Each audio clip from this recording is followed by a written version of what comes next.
Allahumma shalli ala sayyidina Muhammad. Suara agak sedikit parau karena masuk angin. Biasanya suara saya kan bagus, Pak. Malam TB lah. Sebelum mulai, terngiang masih di hadapan kita, seolah terlihat di depan kita.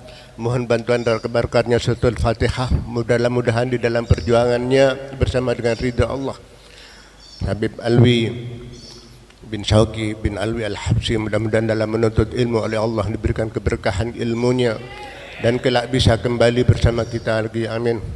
Wabil khusus umminya Habib yang lagi menunaikan ibadah haji, masih sering kita terlihat. Biasanya mama kalau jam 9, jam 10 dia olahraga terus. Mudah-mudahan Allah berikan kesehatan dan membawa haji yang mabrur. Al-Fatihah. Iya, benar. Shalatul ladina.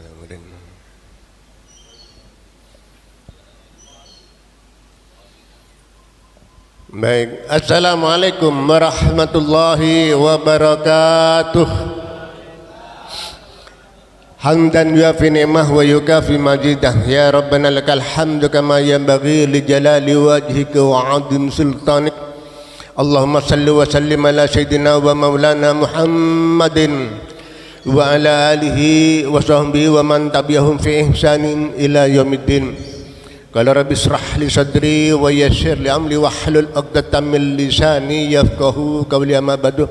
Atratul muhtaram, para alim, tokoh masyarakat, bini sepuh yang kami takdimi, guru kita bersama Habib Syauqi Al-Habsyi, mudah-mudahan beliau diberikan kesabaran, ketabahan dan kesehatan, bisa membimbing adik-adik santri dan bisa menemani kita setiap saat. Habib Abu Bakar Al-Hamid, mudah-mudahan beliau diberikan kesehatan. Habib Ahmad Al-Kab, mudah-mudahan juga sehat semua. Habib Shadiq yang kemarin ketempatan ya, Habib Shadiq, juga Habib Husain Al-Habsyi, Habib Yahya Al-Qadri, Habib Hamzah Al-Jufri. Pun tahun laun tu kok keliru melulu. Saya punya hutang belum nyampe ke rumahnya. Habib Abdullah bin Abdurrahman Ma'ali, juga pada Habib yang lain, saudara kita yang tidak kami bisa sebut satu persatu. Ustaz Ragib, ya kalau asap makasap ya, ya. Ya Allah, Pak. Malah tahu buka ada loh. Baik, ini Ustaz Rusti ya. Mudah-mudahan arahnya selalu ke timur dan tidak salah setirnya ke barat terus mensebuan kelero, Pak. Mak bisa dari unsah hiluk dak barak. Baik, berangkat dari sebuah ayat, kita buka di dalam surat Muhammad ayat 36. Innamal hayatad dunya la'ibu wa lahu wa in tu'minu wa tattaqu yu'tikum ujurakum wa la yas'alkum amwalakum. Sesungguhnya dunia ini, kata Allah, adalah tipu daya dan senda gurau. Jika kau beriman, Allah akan berikan pahala dan Allah tidak akan meminta hartam. Ini berangkat dari sebuah ayat ini. Tadi malam saya teringat, saya buka dan nemu apa kelanjutan ini yang mau saya jelaskan. Kemudian menjelang subuh habis salat malam saya nemu ada kisah yang menarik yang terkait dengan hal ini. Kisahnya cukup unik. Dahulu ada seorang raja yang kaya sekali. Semua dia miliki, apa yang tidak ada pada dirinya. Sawah berantak di mana-mana, Tegal, Pusak, bukan Jokeh, banyak peternakan penuh semua. Baik peternakan unta, gajah, belalang sampai ke Tomah bi Geletah. Enggak kafir. Semua dimilikinya, kolam semua ada. Namanya si raja kaya. Dari kayanya ini, kemudian dia berpikir untuk apa semuanya ini. Kemudian dia membaca, ada literatur, kelak bagaimanakah kalau saya sudah sampai di yaumil akhir? Bagaimana kalau saya sudah sampai di yaumil akhir dan saya di alam barzakh? Kemudian dia menyampaikan kepada anak-anaknya, singkat cerita, wahai anak-anakku, maukah kalian menemani ayah selama 40 hari di dalam kubur? Apa jawab anaknya? Ayah sudah menjadi mayat, gak mungkin kami menemaninya. Kemudian dikumpulkannya saudara-saudaranya, adik-adiknya, kakak-kakaknya sang raja ini. Wahai adik-adikku, wahai kakak-kakakku, adakah kalian yang mau menemani aku di dalam barzah, di dalam kubur selama 40 hari? Maka ambil separuh dari harta kerajaan ini. Wah, bayangkan Pak, saya di PC 100 juta, ada perasaan banyak. Kemudian suruh kasih ke orang 50 juta, itu banyak. Ini kerajaan yang membawa sebuah antero, begitu banyak yang harus diterima oleh orang yang mau. Tapi apa kata saudaranya? Kamu sudah gila, orang mati masa saya disuruh nungguin? Jawab saudaranya. Kemudian, wahai Mahapati, buat sayembara, siapa yang mau menemani saya di dalam kubur selama 40 hari, ambil semua harta kekayaan yang ada pada diriku dan kerajaan semua ini, ambil separuhnya. Assalamualaikum. Pengumuman semua tidak ada. Akhirnya menjelang sakaratul maut terdengar pada seorang tukang kayu, Pak, nyambi kapak. Yang dia miliki hanya kampak, tidak ada yang dia miliki selain kampak. Tandi pedil, tandi apa, kapak, Pak. Mandaman nyambi kapak, karena dia dengan kampaknya dia hidup, dengan kampaknya dia bisa mencari nafkah, dengan kampak itu dia bisa memberikan nafkah kepada keluarganya. Kemudian dia mau menemani si mayit tersebut. Sudah dirancang secara bagus, yang hanya bisa dibuka dari bawah. Mungkin yang menereng sogi, Pak. Kan kakak nereng sogi kan lain, Pak. Mun serbu apa sagi, Pak. Ajam sogi. Parasit semi baba sepermi tapai guring. Nah nih, Alfi sekarang kelas atas. Baik. Apa yang terjadi? Setelah 7 langkah yang mengantarkan pulang, datanglah malaikat Munkar dan Nakir. Dia tahu diri. Aku datang malaikat Munkar dan Nakir. Melihat penampakan Munkar dan Nakir, dia ngetar. Apa ngetar, Pak? Ngetar, gemetar, takut, pucat, asih, letih, dan semua ketakutan. Kemudian dia bergeser ke belakang. Aduh, Munkar dan Nakir datang, Pak. Nyorot. Tahu diri bahwa ini ada malaikat datang, dia tahu diri tempatnya harus ditempati malaikat. Cok krocok mirek. Setelah datang, yang membuat heran bukan mayat yang ditanya oleh Munkar dan Nakir. Didatangi si fulan yang punya kampak tadi, dia membawa kampak. Ditanya oleh malaikat, apa yang kau miliki? Tidak ada malaikat, hanya kampak ini saya bisa hidup.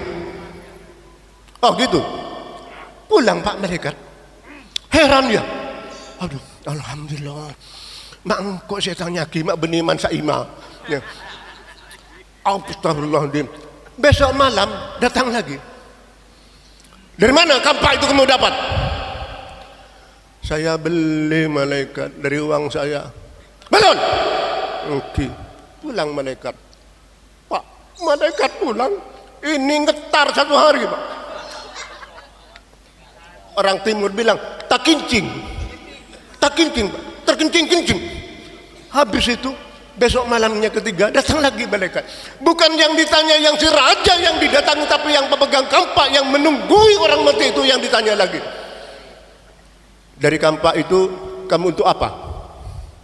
Saya nebang pohon, kemudian saya jual dan itu saya makan. Betul? Iya malaikat. Pulang malaikat. Malam keempat datang lagi, Pak. Kemana kamu jual? Ya orang yang mau. Berapa ukurannya? Gini-gini. Sama ukurannya. Tidak mungkin sama, saya hanya kira-kira malaikat. Pak, bukan hanya ngetar, pucat pasti. Malaikat pulang. Dia yang berpikir, kenapa bukan yang mati yang ditanyakan? Kok hanya saya, hanya seputar kampak. Kemudian malam keempat sampai 6, 7, 8, malam ke-40 sampai ke malam 40. Yang ditanya bukan apalagi hanya seputar kampak saja, Pak. Aduh, gigi peralo. Kampak yang ditanyakan, Pak. Apa kata si tadi orang tadi, Pak? Ya Allah, ini saya hanya punya kampak saja, tapi ditanyakan selama 40 hari, bagaimana saya kalau punya barang banyak, punya sepeda motor, kalau saya punya mobil, saya punya istri-istri, bagaimana saya punya anak, kalau saya punya bangunan, saya punya rumah, punya pesawat, punya segalanya, apa yang harus kami jawab ya Rabb? Malam ke-40 malaikat ini datang. Malam ini aku bertanya tentang kampak lagi, karena dia mau menanyakan tentang kampak lagi. Pak, buru Pak, keluar dibuka, ternyata di atas sudah ditunggu oleh orang banyak. Ini hari ke-40, orang sudah menunggunya dengan banyak. Dia berjalan dan berlari di atas orang-orang yang lagi menunggu di atas kuburan. Apa? La kala. Loh, dikejar sama orang. Arah apa toh? Misalnya aman ya. Arah apa toh? Enggaklah. La engkau tak minta dunia juga kok. La. Sampai ke rumahnya bilang kepada istrinya yang tua, saya tua Pak, karena istrinya cuma satu ini. Allah dek, arah apa? Allah dek, Tinas tanggung tak minta apa-apa, tanggung tak dia apa-apa. Engkau etanya kundi kampak, kau dek setung, dek kampak retung. Retanya lagi pak peluar, retamar dek. Masam, Allah tina ngau tak dia apa-apa, tina engkau cukup di bahan bersetung rela. Yang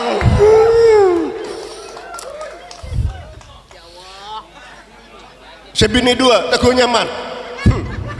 Bertanya lagi Pak, ngunta ontong epes-kepes lagi. Iya, unta lebo. Malaikat itu menatanya, nyambi petel, menetokol orang nampas.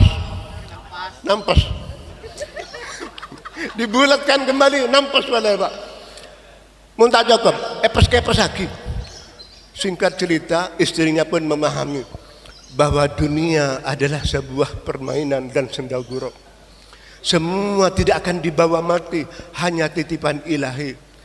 Itu harta yang kau miliki,